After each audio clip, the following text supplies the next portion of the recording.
pala anak ng kontraktor. No. Buhay anak ng kontraktor. Papakita ko sa inyo yung mga kotse ko.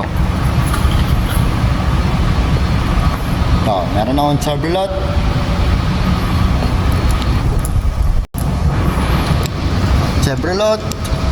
Toyota. And ito ang pinakamahal ko. Ang Porsche. Yan, ang mga sasakyan na ako anak ng kontraktor. Kita nyo?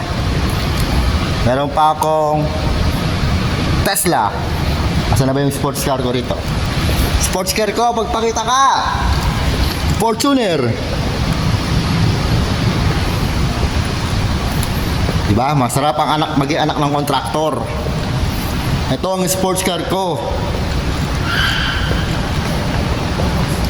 Diba? Porsche din ulit. So, ganyan kami mga anak ng kontraktor. So, lahat ng nakikita nyo dito, sasakyan namin yan. Yan. Yan ang buhay ng anak ng kontraktor. Hindi ko pinagbabalaki ang mga sasakyan ko kasi anak ako ng kontraktor. Dami yan. Ganun kami mabuhay.